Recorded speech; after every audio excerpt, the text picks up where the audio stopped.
Ma femme a porté un toast à la fête, tu vas être papa. Tous les amis ont applaudi. Avant de commencer, n'oubliez pas d'aimer la vidéo et de vous abonner. La pluie tombait doucement contre les fenêtres ce soir-là, une sorte de silence feutré qui donnait autrefois à notre cuisine l'impression d'être un refuge. Mais pas ce soir.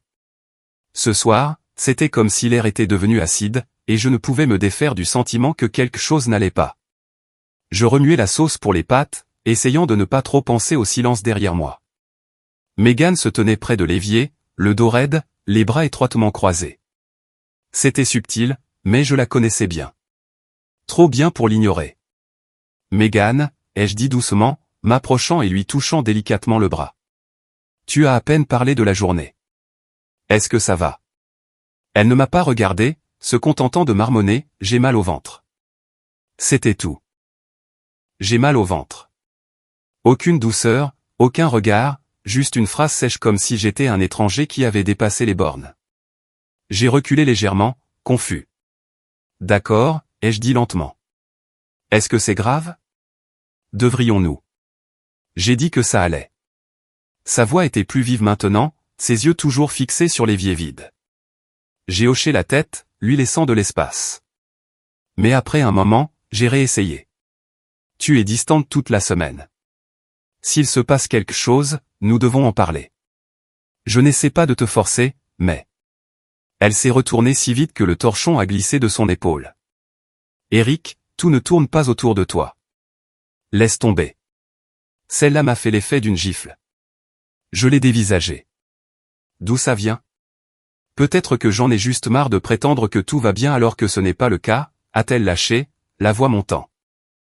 Je ne peux même pas respirer dans cette maison sans être interrogé. Interrogé? J'ai fait un pas vers elle, gardant ma voix basse. Megan, je t'ai demandé si tu allais bien. Ce n'est pas un interrogatoire. C'est ce que fait un mari. Oh, épargne-moi le numéro du mari parfait. Elle a ricané en agitant la main. Tu veux que je sourie, que je prépare le dîner, que je m'assoie en face de toi et que je fasse comme si tu ne m'étouffais pas? Ma mâchoire s'est crispée. Alors maintenant je t'étouffe parce que je me soucie de toi. Elle a ri amèrement. Parce que tu contrôles tout, même ce que je ressens. Cela a touché quelque chose de profond. Je suis resté là, le cœur battant, à regarder cette femme, ma femme, dire des choses qui semblaient répétées, comme si elle avait attendu pour déballer tout ça. Megan, ai-je dit doucement. Si tu as besoin d'espace, prends-le. Mais ne réécris pas l'histoire pour justifier de me repousser. Je ne te repousse pas, a-t-elle sifflé. C'est juste que tu ne rentres pas dans la version de la vie que je veux en ce moment. Et voilà. Le silence qui a suivi était assourdissant. Tout ce que j'entendais, c'était la pluie qui tapotait sur la vitre et le son de ma propre respiration. Je n'ai pas crié. Je n'ai pas supplié. J'ai juste hoché la tête et reculé, comme si j'avais enfin compris quelque chose à quoi j'avais été aveugle. Cette nuit-là, j'ai dormi sur le canapé. Non pas parce qu'elle l'avait demandé, mais parce que je ne pouvais pas m'allonger à côté de quelqu'un qui me regardait de cette façon. Nous étions mariés depuis 7 ans.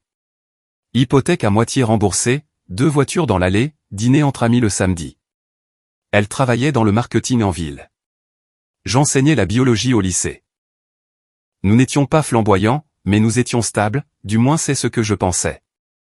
Mais ce moment dans la cuisine, ce regard froid, ces mots tranchants, c'était la première fois que je réalisais que quelque chose de fondamental s'était fissuré, et je n'avais aucune idée de la profondeur de cette fissure.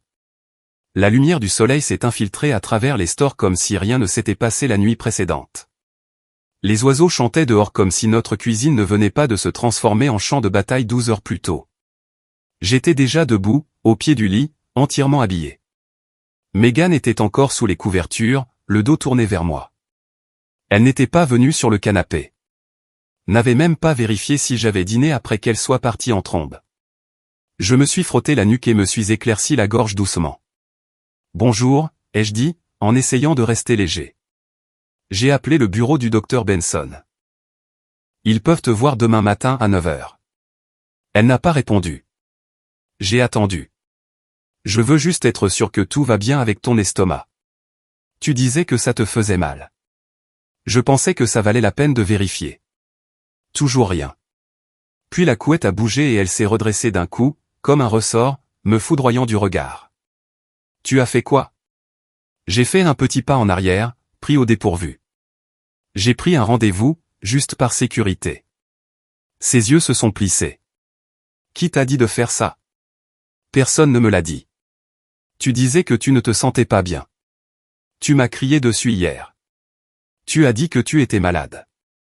Alors, j'ai fait ce qui est normal. J'ai appelé le médecin. Elle était maintenant complètement assise, les bras croisés sur sa poitrine. Tu es incroyable.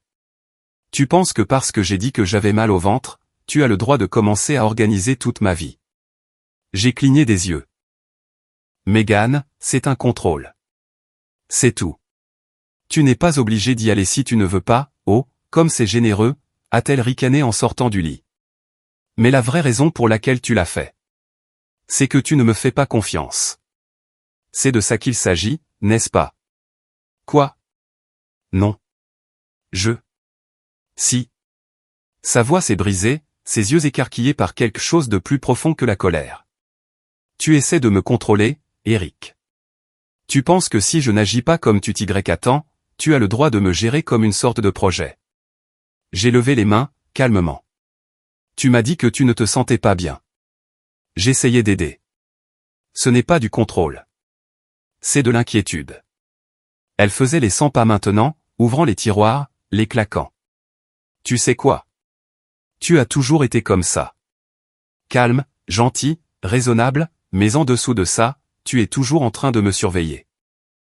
Toujours en train de me contrôler comme si j'allais déraper. Ma voix s'est faite plus basse. Y a-t-il quelque chose que tu essayais de cacher? Elle s'est figée en plein mouvement. Ça y était. Tout son corps s'est immobilisé. Puis ses lèvres se sont retroussées en une expression entre le dégoût et la panique. Incroyable. Tu penses que je mens maintenant? Que j'invente tout? Je n'ai pas répondu. Elle a attrapé un coussin et l'a lancé à travers la pièce. Mon Dieu, je ne peux pas respirer dans cette maison. Je ne t'empêche pas de respirer, ai-je dit calmement.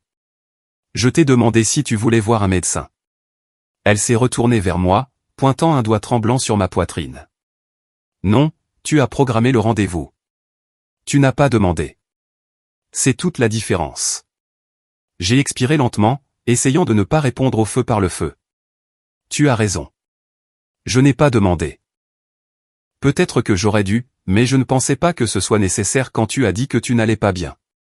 Elle est passée devant moi en trombe pour aller dans la salle de bain, ouvrant la porte si fort qu'elle a tremblé. Tu essaies de te faire passer pour le calme, hein? Le gentil. Mais tout ça, c'est de la manipulation. Je ne suis pas ta patiente, Eric. La porte a claqué. Je suis resté là, seul, à regarder le grain du bois de cette porte, me demandant comment nous en étions arrivés là. Quelques jours auparavant, nous regardions cette émission de cuisine ridicule sur le canapé, Megan blottie contre moi, son rire me faisant oublier tout le stress du travail. Maintenant, elle m'accusait d'essayer de la contrôler pour avoir pris un rendez-vous chez le médecin. J'ai jeté un coup d'œil à la photo encadrée sur notre commode, nous à Asheville l'automne dernier, en randonnée. Ses joues rougies par le vent, son sourire si réel qu'il semblait presque briller. Je la connaissais comme ma poche. Mais ça, ce n'était pas elle. Ou peut-être que si, et que je ne le voyais que maintenant. Quelques minutes plus tard, elle est sortie de la salle de bain en trombe, un sac en bandoulière, le visage encore humide d'avoir enlevé le masque qu'elle portait. Je reviens plus tard, a-t-elle lâché en passant à côté de moi. Où vas-tu? Elle s'est retournée dans le couloir, les yeux vitreux. Je n'ai pas à te rapporter chacun de mes mouvements, Eric. Et sur ce, elle est partie.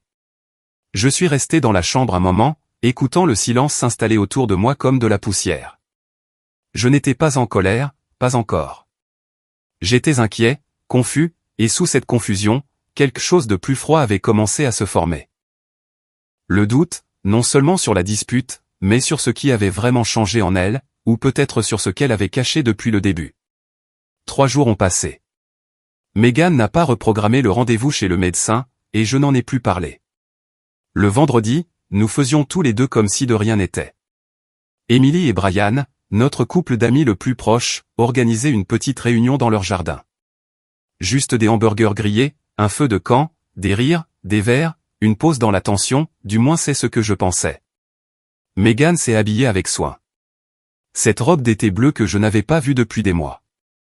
Les cheveux lâchés sur ses épaules, un léger brillant sur les lèvres. Elle était magnifique. Pas pour moi, mais magnifique. Nous sommes arrivés chez eux vers 18h.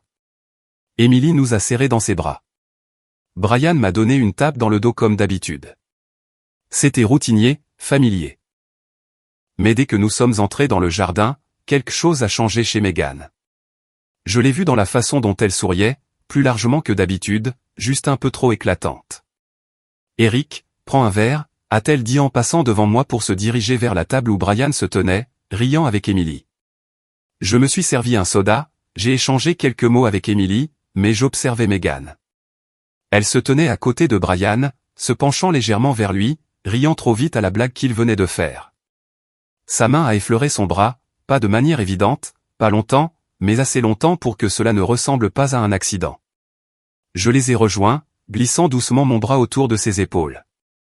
Elle a tressailli, pas de façon spectaculaire, mais sa posture s'est raidie juste une seconde avant qu'elle ne fasse un petit pas en avant, laissant mon bras tomber. Brian n'a pas réagi, mais son regard s'est porté sur Megan, puis sur moi. Megan s'est tournée vers Emily. « Tu as encore ce chardonnay du week-end dernier ?» Emily a hoché la tête, se dirigeant déjà vers la cuisine, et nous voilà, juste tous les trois. J'ai regardé Brian. Semaine chargée. « Ouais », a-t-il dit, sans me regarder dans les yeux. « Toujours. » Megan s'est rapprochée de lui. Pas assez pour que ce soit évident, juste assez. Le reste de la soirée s'est estompé dans le vin, la fumée du feu de camp et les rires en arrière-plan. Mais chaque fois que je regardais, Megan n'était pas près de moi. Elle était toujours près de Brian. Je la regardais rire de ses histoires, se pencher un peu quand il parlait, toucher ses cheveux comme elle le faisait avec moi au début. Une fois, alors qu'Emily distribuait les verres, j'ai surpris Megan en train de regarder Brian. Pas seulement regarder, observer, un regard qui s'est attardé une demi-seconde de trop. Il a rapidement détourné les yeux, comme s'ils prétendaient tous les deux ne pas savoir ce que l'autre pensait. Je n'ai rien dit. J'ai juste souri et tendu son verre à Megan comme si je n'avais rien remarqué, mais c'était le cas. Chaque contact, chaque tressaillement, chaque regard, j'ai ressenti toute la soirée comme si je regardais une scène écrite sans moi. Et quand nous sommes finalement remontés en voiture, Megan fredonnait doucement pour elle-même, faisant défiler son téléphone. Pas une seule fois elle ne m'a regardé. Et pourtant, je n'ai toujours rien dit. Mais à l'intérieur, quelque chose changeait, tranquillement, définitivement. C'est un mardi que j'ai trouvé Carl. Vieil ami d'un ami. Le genre de type qui se fondait dans le décor et posait des questions sans jamais avoir l'air d'en poser.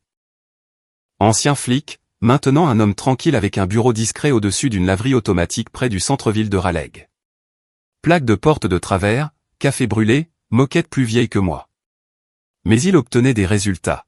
« Dites-moi exactement ce que vous cherchez », a-t-il dit en tapotant un bloc-notes usé. J'ai hésité.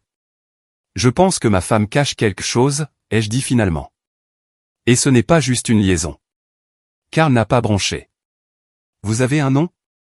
Brian, ai-je dit. Brian Harper. Il est marié. Il est proche de nous. Carl a hoché la tête lentement, griffonnant. Pas de problème. Je ferai ça proprement. Vous aurez des photos, des horodatage, de l'audio si je peux. Rien d'illégal, rien de sale, juste la vérité. La vérité. C'était tout ce que je voulais. Une semaine plus tard, je me suis retrouvé dans ce petit bureau poussiéreux. Carl ne m'a pas salué avec des banalités, il a juste fait un geste vers une chaise et a tourné un écran d'ordinateur portable vers moi. Écoutez ça, a-t-il dit. L'enregistrement a grésillé légèrement avant de se stabiliser. Le vent, des moteurs de voiture. Puis la voix de Megan. Je suis en retard. Genre, vraiment en retard. J'ai acheté 3 tests, Brian. Tous positifs. Je me suis figé. La voix de Brian est venue ensuite, plus basse, tendue. Tu es sûr qu'ils sont fiables? Je suis sur le parking d'un hôpital avec une échographie dans mon sac, a-t-elle dit, la voix tremblante. Ouais, je suis sûr. Brian a marmonné une malédiction à voix basse. Puis le silence. Juste des bruits ambiants. Des voitures qui passent, quelqu'un qui tousse au loin. Megan, à nouveau. Je ne sais pas quoi faire, Brian. Est-ce qu'Eric? Non, l'a-t-elle coupé? Et il ne le saura pas. Pas tout de suite. Carl a mis l'audio en pause. J'ai regardé l'écran. La barre de progression était à peine à mi-chemin, mais j'en avais entendu plus qu'assez. Je ne pouvais pas parler au début. Ma mâchoire était serrée, mes poings crispés sur mes genoux. Carl a attendu, respectueux. Puis il s'est légèrement penché en avant. Il y a plus. Elle lui dit qu'elle va vous désigner comme le père. Que c'est plus simple comme ça pour l'assurance, les dossiers hospitaliers, sa réputation. J'ai fermé les yeux. Je ne faisais pas seulement face à une trahison. Je faisais face à un plan, à un choix. Elle avait pris la décision de me tromper. Pas dans le feu de l'action, mais avec une logique froide. Elle m'a désigné, ai-je demandé d'une voix rauque. Carl a hoché la tête. Elle lui a dit clairement. Le nom d'Eric ira sur les dossiers. C'est propre. Il ne posera pas de questions si je gère bien la situation. J'ai porté une main à ma bouche, réprimant quelque chose entre un rire et un gémissement. Ce n'était pas juste une liaison. C'était une construction. Elle construisait un mensonge, brique par brique. Carl a fait glisser un dossier sur le bureau. À l'intérieur, des photos. Megan et Brian appuyaient sur une voiture sur le parking de l'hôpital, sa main posée sur son ventre, son visage à lui pâle, les lèvres serrées. « Ça va ?» a demandé Carl. J'ai hoché la tête lentement. Oui. Et c'était le cas. Car maintenant, pour la première fois depuis des semaines, j'avais la clarté. L'histoire n'était plus à moitié écrite, et je savais exactement comment ce chapitre devait se terminer. L'hôpital sentait l'antiseptique et les mensonges silencieux. J'ai franchi les portes coulissantes juste après 9 heures, les mains stables dans mes poches, le rythme cardiaque lent et contrôlé. Pas de rage, pas de tremblement, juste un but. À l'accueil, une jeune infirmière a levé les yeux avec un sourire poli. « Comment puis-je vous aider ?»« Je suis ici pour ma femme, » ai-je dit calmement. Megan Harper. Elle a fait des tests récemment. L'infirmière a tapé un moment. « Êtes-vous répertorié comme famille proche ?»« Je suis son mari, Eric Harper. » Elle a hésité, les doigts planant au-dessus du clavier. « Je vais devoir vérifier votre identité. » J'ai glissé mon permis de conduire sur le comptoir. Elle l'a étudié, a regardé à nouveau l'écran, puis moi. « Vous êtes désigné comme le père », a-t-elle dit à voix basse. C'était là, la réalité imprimée. Froide, plate, officielle. « Oui », ai-je répondu. « C'est exact. » Elle a hoché la tête, toujours incertaine. Un instant. Elle a disparu dans le couloir. Je suis resté là, regardant un agent d'entretien passer la serpillière devant moi comme si rien au monde n'avait changé. Quelques minutes plus tard, elle est revenue en tenant un mince dossier. « C'est tout ce que je peux vous donner sous votre nom », a-t-elle dit. « Merci », ai-je dit.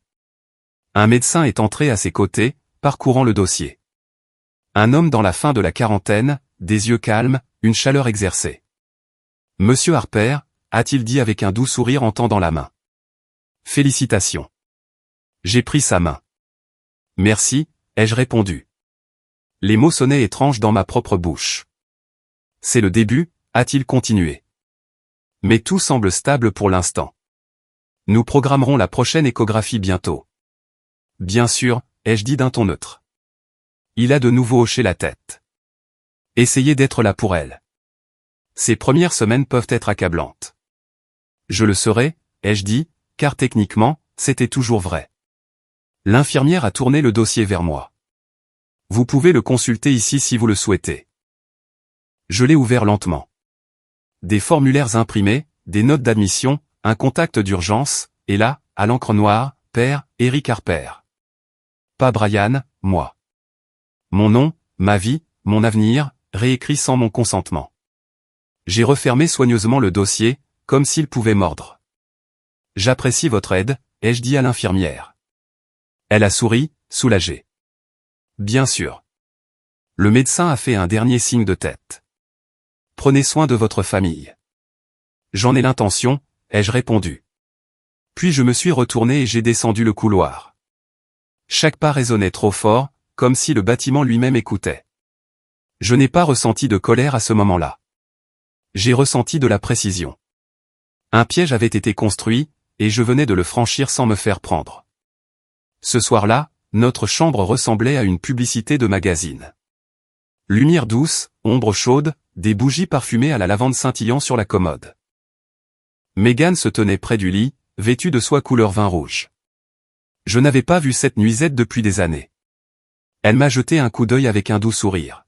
« Salut. » Je suis resté dans l'embrasure de la porte, déboutonnant mes poignets. « Salut. » Elle s'est dirigée vers la table de nuit, ajustant la bougie comme si cela avait de l'importance. « Tu étais silencieux au dîner. » J'ai eu une longue journée. Elle a fait une pause, hochant la tête comme si elle acceptait cela. Je me disais qu'on pourrait juste être nous ce soir. Sa voix était basse, douce, intentionnelle. Elle s'est approchée et j'ai senti une trace de ce parfum qu'elle ne portait qu'aux anniversaires, celui qui me faisait m'arrêter en plein milieu d'une phrase quand elle passait. « Tu es jolie », ai-je dit, d'un ton soigneusement neutre. Ses doigts ont touché ma poitrine, remontant vers mon col. J'espérais que tu dirais ça. J'ai croisé son regard. Il était doux, calculé. Elle s'est penchée, ses lèvres effleurant ma mâchoire. Ça fait un moment. J'ai reculé légèrement, juste assez pour mettre de l'air entre nous. Je suis fatigué, ai-je dit, d'une voix calme mais claire. Son visage n'a pas changé au début. Puis elle a cligné des yeux, les lèvres légèrement entr'ouvertes, comme si je venais de dire quelque chose dans une langue qu'elle ne comprenait pas. Oh. J'ai beaucoup de choses en tête.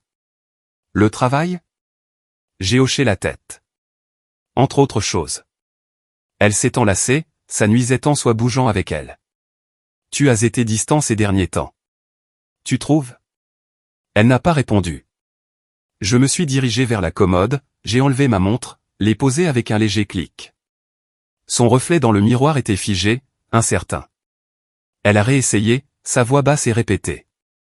Tu nous manques, Eric, pas toi. Je me suis retourné, me suis appuyé contre la commode. C'est la version de moi qui ne posait pas de questions qui te manque. Elle a eu un petit rire. Qu'est-ce que ça veut dire ? Je n'ai pas répondu.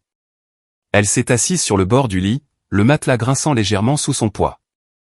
J'essaie, là, a-t-elle dit. J'allume des bougies. Je suis présente. Que veux-tu de plus de moi ? Je l'ai regardé un long moment. Que voulais-je ? L'honnêteté ? C'était trop tard pour ça. Des réponses ? Je les avais déjà. À ce moment précis, tout ce que je voulais, c'était qu'elle s'assoie dans l'inconfort qu'elle avait créé au lieu de se cacher derrière le parfum et l'éclairage d'ambiance. Tu n'as pas besoin d'essayer, ai-je dit. Pas ce soir. Ses épaules se sont affaissées. Alors, tu me rejettes maintenant ? Je ne te rejette pas, ai-je dit doucement. Je suis juste fatigué. Elle a détourné le regard. Et voilà. La première vraie fissure dans son armure. Pas de rage, pas de manipulation, juste de l'incertitude. La même femme qui avait été si sûre d'elle, qui avait porté la trahison comme une seconde peau, était maintenant déstabilisée par un simple mot. Non. Elle s'est levée lentement du lit. Je pensais qu'on pourrait peut-être repartir à zéro, revenir à ce que c'était avant. J'ai penché la tête. Quand exactement penses-tu que les choses ont changé ? Elle m'a regardé fixement, puis a baissé les yeux sur la bougie à côté d'elle, comme si elle pouvait répondre à sa place. Je me suis tourné vers la salle de bain. Bonne nuit, Megan. En sortant de la pièce, je n'ai pas regardé en arrière. Et derrière moi, la lumière de la bougie vacillait contre le silence qu'elle avait elle-même allumé. L'horloge de ma table de nuit indiquait 4h58 quand j'ai senti son corps se presser contre le mien. Je n'avais pas dormi, pas une minute. La main de Megan a effleuré légèrement ma poitrine, puis ses lèvres, douces et délibérées, ont trouvé mon cou. Elle n'a rien dit au début, a juste bougé lentement, sa respiration chaude contre ma peau, comme si elle pouvait se glisser à nouveau dans la version d'elle-même qui existait avant que les fissures ne commencent à apparaître. Puis est venu le murmure, « Tu me manques ». Il a atterri avec le poids d'un mensonge murmuré dans une église. Je n'ai pas bronché. Je n'ai pas répondu. Elle a embrassé mon épaule. Je pensais. Peut-être qu'on pourrait recommencer. Juste nous deux. Sans pression, sans tension, juste nous à nouveau. Je me suis assis sans un mot, j'ai balancé mes jambes hors du lit, j'ai enfilé un sweat à capuche. Eric, a-t-elle dit doucement. Où vas-tu? Je n'ai pas répondu. J'ai quitté la chambre, j'ai descendu le couloir et suis entré dans la cuisine où le monde sentait encore le silence et le carrelage froid. La lumière du réfrigérateur s'est répandue lorsque j'ai ouvert la porte. Des œufs, du beurre, du pain, comme d'habitude. Je me suis déplacé lentement, méthodiquement, comme quelqu'un qui avait fait ça 1000 fois, parce que c'était le cas. Seulement maintenant, tout avait changé. Derrière moi, j'ai entendu ses pieds toucher le sol. Un instant plus tard, le bruissement du tissu, puis le léger tapotement de ses pas. J'ai cassé les œufs dans la poêle et les ai laissés grésiller, le sifflement coupant la tension comme une lame. La voix de Mégane a suivi, enrobée de sucre et de tension. Tu t'en vas, comme ça. Je prépare le petit déjeuner, ai-je dit sans me retourner. Pour qui, a-t-elle demandé, croisant les bras dans l'embrasure de la porte. Parce que je n'ai vraiment pas l'impression que tu es encore là avec moi. J'ai retourné les œufs avec soin. Tu as faim. Elle a cligné des yeux. Tu es sérieux, là? Je me suis enfin tourné pour la regarder. Les cheveux en désordre après le sommeil. Ce peignoir en soie à nouveau, froissé maintenant, ses lèvres encore brillantes de la fantaisie qu'elle essayait de recréer.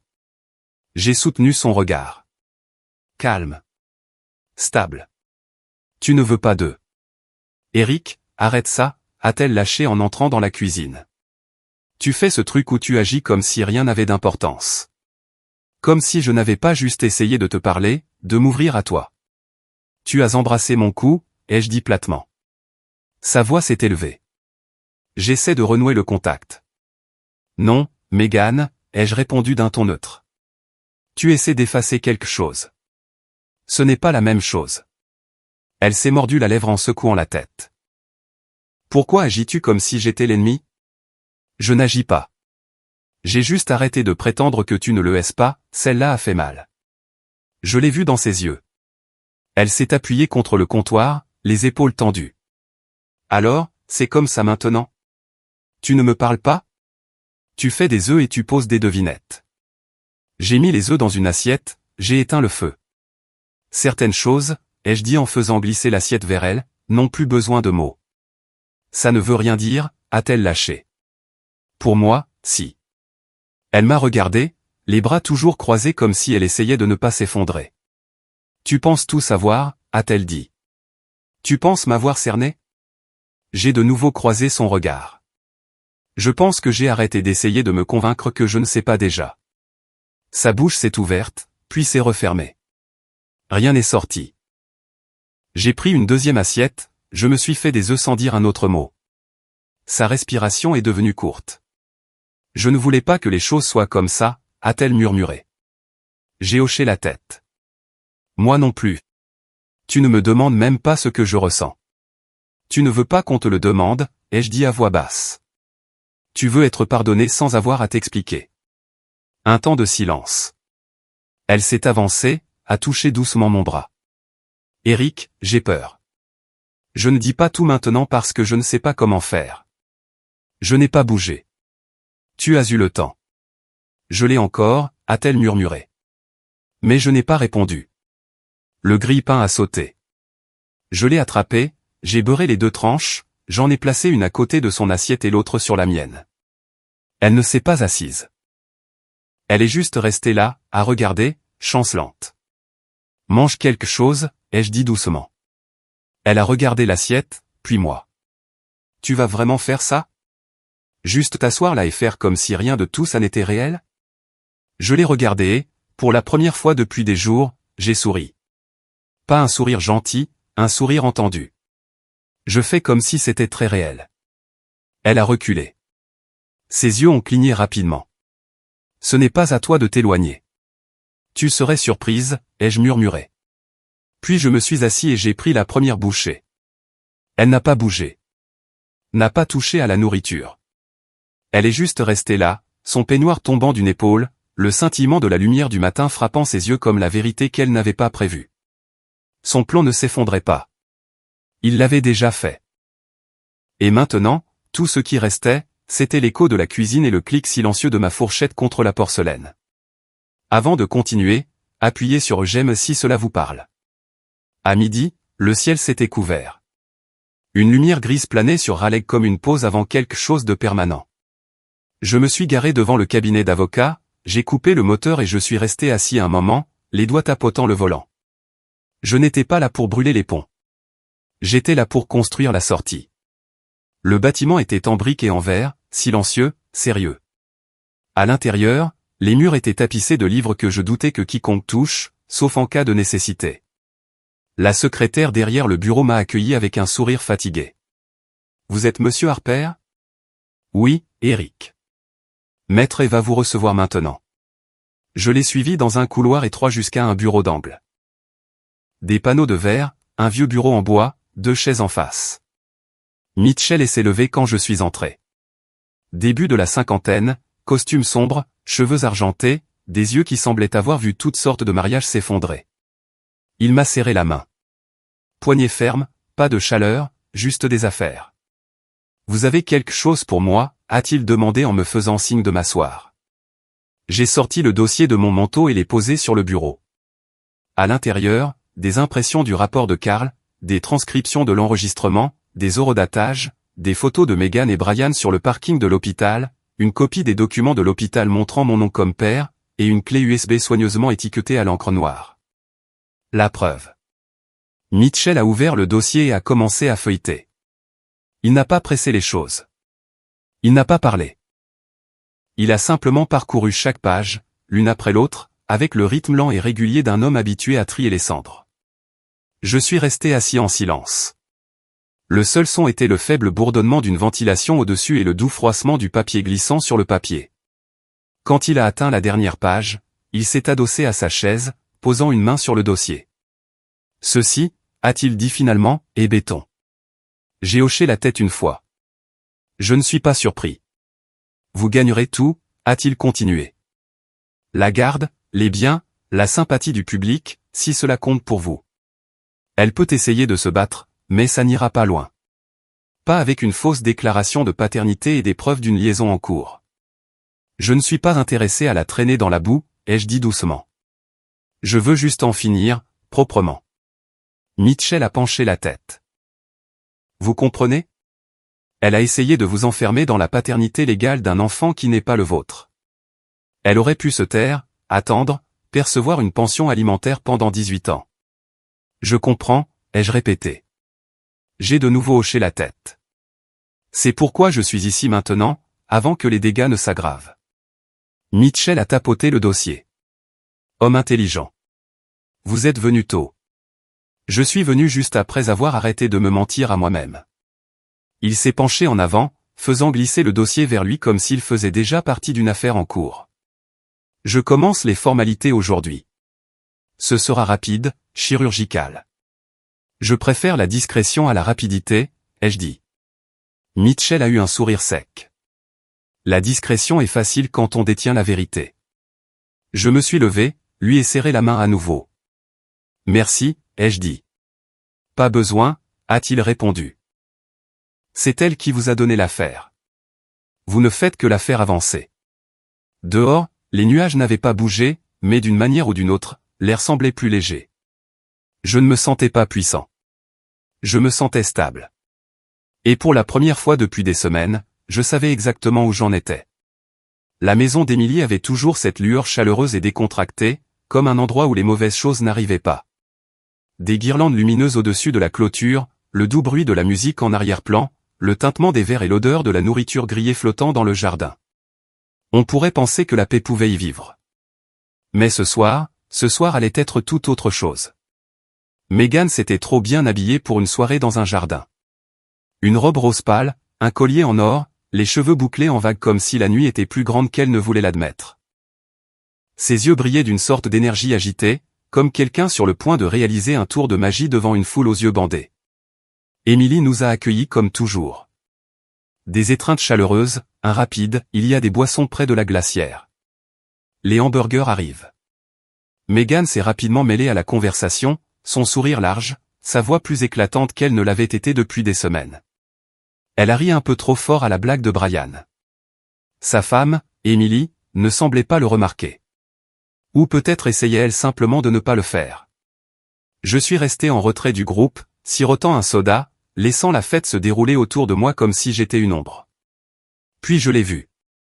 Megan a doucement fait teinter son verre, attirant l'attention de tout le monde. « Je veux juste dire quelque chose rapidement », a-t-elle dit, sa voix douce et claire.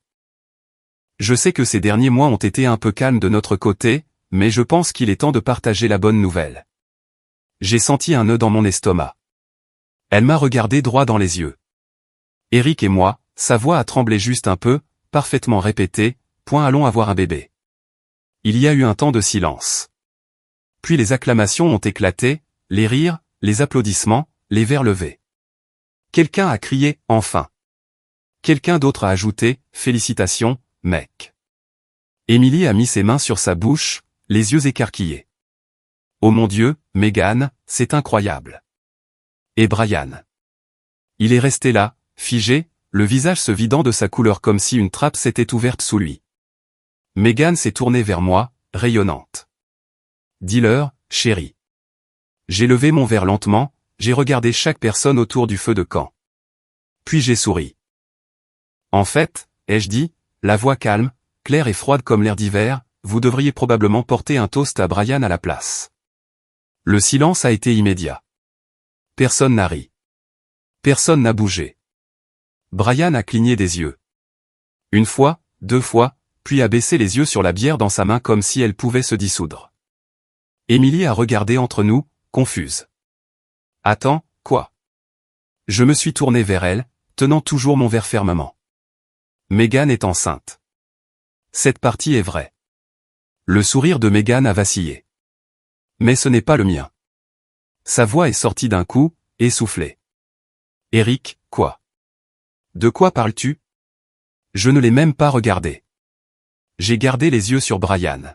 « Tu veux dire quelque chose ou je continue ?» Emily s'est tournée vers son mari. « Brian ?» Brian a ouvert la bouche, l'a refermée. Sa peau était pâle, presque verte sous les lumières du porche. Megan s'est avancée rapidement. « Il ment. Je ne sais pas de quoi il parle. Il est juste. Il est confus. Il est contrarié. » J'ai brandi la clé USB de la poche de mon manteau. Enregistrement audio. Vous deux sur le parking de l'hôpital. Ta voix. Tes mots. Brian a finalement parlé. Sa voix était cassée et basse. Megan. Les yeux d'Emily se sont tournés vers lui. Qu'est-ce que tu as fait? Megan s'est approchée de moi, essayant d'attraper la clé USB. Eric, arrête. S'il te plaît, on peut arranger ça. Tu n'as pas à faire ça ici. Ici, ai-je dit doucement, est exactement l'endroit où ça doit se passer. J'ai regardé autour du cercle, des amis que nous connaissions depuis des années, certains depuis notre mariage. Tous nous regardaient maintenant avec de grands yeux, tenant leur verre comme s'ils pouvaient renverser la vérité s'ils bougeaient trop vite. Félicitations, Brian, ai-je ajouté, terminant le toast. J'espère que tu es prêt pour les couches. Brian a reculé comme s'il avait été frappé. Emily a de nouveau couvert sa bouche. Seulement cette fois, ce n'était pas de l'émerveillement. C'était de la nausée. La voix de Megan s'est brisée. C'était une erreur, Eric. J'allais te le dire. J'avais peur. Tu n'avais pas peur, ai-je dit. Tu étais stratégique. Et puis je me suis retourné, j'ai traversé le jardin, j'ai dépassé les guirlandes lumineuses, les regards confus, l'air tendu. Personne n'osait respirer. Je n'avais pas besoin de voir comment ça se terminait, car je le savais déjà. Laissez-la expliquer celle-ci. Laissez Brian bafouiller. Laissez le silence les déchirer comme ils avaient prévu de le faire avec moi. Pour une fois, je n'ai pas nettoyé le désordre. Je m'en suis juste éloigné. La salle d'audience sentait le papier et le bois ciré. Pas la justice, juste la bureaucratie en marche. Megan était assise de l'autre côté de l'allée, les cheveux attachés en un chignon soigné, les lèvres serrées. Elle portait le genre de tailleur gris qui criait l'humilité. Son avocat, un homme élégant à la cravate coûteuse, se penchaient et chuchotaient comme s'ils élaboraient l'histoire parfaite.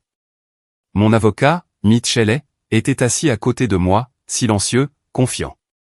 Il n'avait pas besoin de construire un récit. Il avait la vérité dans un dossier. Le juge nous a appelés à la barre. L'avocat de Meghan s'est levé le premier. Votre honneur, ma cliente ne conteste pas les preuves de paternité. Elle reconnaît l'erreur, mais demande que le tribunal tienne compte du contexte émotionnel. Elle vivait dans l'isolement, émotionnellement abandonnée dans un mariage où la communication s'était rompue depuis longtemps. Il n'y avait pas de malice, seulement de la confusion et de la peur. Je n'ai pas bougé. Le juge a hoché la tête lentement, griffonnant quelque chose sur le bloc-notes devant lui. Et pourtant, elle a falsifié des dossiers médicaux. Ce n'est pas de la peur. C'est de la fraude. L'avocat de Meghan a changé de position. Ce n'était pas prémédité, votre honneur. Mitchell s'est levé. Nous avons des documents, des enregistrements audio et une chronologie qui suggèrent le contraire. Elle a admis son plan au père biologique des semaines avant que M. Harper ne sache quoi que ce soit. Ce n'est pas un lapsus, c'est un stratagème. Le juge s'est tourné vers Meghan. Madame Harper, contestez-vous ce qui a été présenté? Elle a dégluti difficilement. Non, votre honneur. Silence. Puis vint le verdict. Le tribunal conclut que M. Harper n'est pas le père légal de l'enfant à naître. Les droits parentaux sont supprimés. M. Harper ne sera tenu responsable d'aucune obligation financière liée à l'enfant. J'ai senti ma poitrine se soulever légèrement. Le tribunal accorde à Madame Harper la voiture actuellement à son nom. Tous les autres biens détenus conjointement seront conservés par M. Harper. La séparation de corps est accordée avec effet immédiat. Et enfin, M. Brian Harper sera désigné comme le père légal et devra assumer toutes les responsabilités parentales, y compris la pension alimentaire, dès la naissance. J'ai jeté un coup d'œil de l'autre côté de l'allée. Brian, assis derrière Meghan, n'a même pas levé les yeux, il a juste regardé la table. La mâchoire de Meghan tremblait. Mais moi. Je me sentais calme, comme si l'air avait cessé de presser sur mes côtes. Alors que nous nous levions pour partir, Mitchell m'a légèrement touché l'épaule. Vous avez obtenu tout ce pourquoi vous êtes venu. Non, ai-je dit. J'ai eu quelque chose de mieux. Qu'est-ce que c'est? La conclusion. Et puis je suis sorti de la salle d'audience, libre. C'est un dimanche matin tranquille que j'ai entendu frapper à la porte. Pas pressé, pas incertain, juste régulier. J'ai ouvert la porte et Emily était là. Les cheveux tirés en arrière, pas de maquillage, les yeux rouges comme si elle n'avait pas dormi, mais ses épaules étaient droites. Son menton levé. Elle a esquissé un petit sourire. Salut, ai-je répondu en m'écartant. Tu veux entrer? Elle a secoué la tête. Non, je n'ai pas besoin de m'asseoir. J'avais juste besoin de te demander quelque chose. Je me suis appuyé contre le cadre de la porte, la brise d'automne s'enroulant derrière elle. Elle a levé les yeux vers moi et sa voix était à peine plus qu'un murmure. Comment as-tu fait pour ne pas craquer? J'ai laissé le silence s'installer un moment. Le laisser respirer. Puis j'ai répondu simplement, je l'ai fait. En silence, quand personne ne regardait. Ses yeux ont brillé, mais aucune larme n'est tombée. J'ai ajouté, certaines trahisons frappent comme des tremblements de terre. Emily a hoché la tête, sa voix plus assurée maintenant. Ouais. Maison reconstruite, ai-je dit. Et si on le fait bien, le sol finit par être plus solide qu'avant. Elle a eu un rire tremblant. Brian a déménagé hier. Je n'étais pas surpris. Je lui ai dit que je ne pouvais pas vivre avec quelqu'un qui pouvait mentir si facilement à ceux qui lui faisaient le plus confiance. J'ai hoché la tête. C'est quelque chose que je respecte. Elle m'a regardé un instant de plus, puis s'est avancée et m'a entouré de ses bras. Ce n'était pas romantique. Ce n'était rien de plus que ce que deux personnes qui avaient survécu à un naufrage commun pouvaient s'offrir. Quand elle s'est reculée, elle a de nouveau souri. Réel cette fois. Je suis contente que tu ailles bien. Je le suis, maintenant. Moi aussi. Et puis elle s'est retournée, a descendu les marches et a disparu dans le matin. Je suis resté là un moment, regardant la rue, les feuilles, le calme. Puis j'ai fermé la porte derrière moi et suis retourné dans une vie qui était de nouveau la mienne. Entière, calme, et enfin réelle. Et c'était la fin de mon histoire. Émilie a choisi de s'éloigner de quelqu'un à qui elle avait un jour promis l'éternité. Tout ça parce qu'il a choisi le silence quand la vérité comptait le plus. Dites-moi honnêtement, a-t-elle fait le bon choix? Laissez vos pensées dans les commentaires. Et si cette histoire vous a touché, n'oubliez pas d'aimer et de vous abonner. J'en ai d'autres à raconter.